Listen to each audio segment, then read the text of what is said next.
So a very common question we always get asked is, what are closing costs? Who's responsible for them? And can I roll closing costs into the loan? We're gonna get those questions answered today. So closing costs are basically all other costs that aren't your down payment. For example, your lender may have fees such as underwriting fees, processing fees, document preparation fees, origination fees. The title company has to get paid. They're gonna have their fees.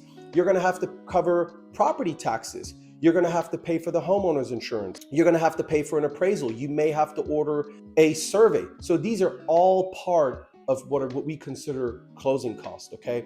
Now, who's responsible for the closing cost? Generally speaking, you are, but there's 4 scenarios where we can take care of closing costs in different ways. Either you pay the closing costs as a consumer. Number 2, the seller can pay the closing costs, and there's limitations to that. We're going to quickly go over those. Number 3, a hybrid between the two.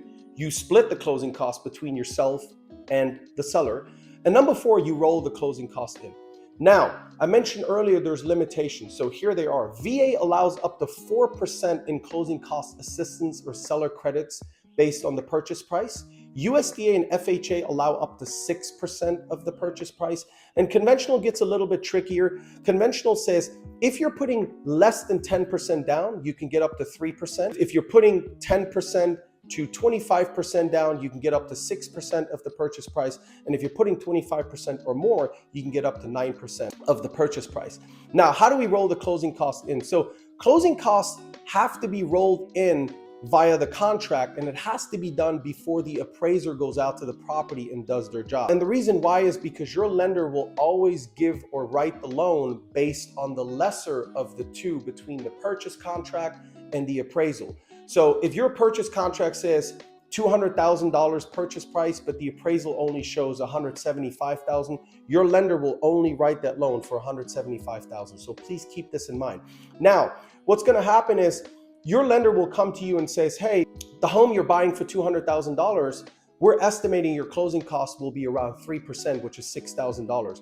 Well, your real estate agent can now approach the seller and the listing agent and offer an additional $6,000 on top of the $200,000 that they've agreed on, and ask if they're willing to then pay the closing costs, hence rolling them into the loan. When the purchase agreement is written, under Section 12, under settlements and other expenses, they will put seller to pay $6,000 or 3% towards buyer's closing costs. Now keep in mind, there has to be a numerical value, either a dollar amount or percentage inside that box. You cannot just put seller is to pay closing costs. So they want to get those details in there. Now, once that's been taken care of, the purchase agreement will now read $206,000 instead of $200,000. So when you guys go to the closing table, the seller will still net $200,000, but that extra $6,000 that they're receiving, they will contribute towards your closing costs, hence lowering your cash to close.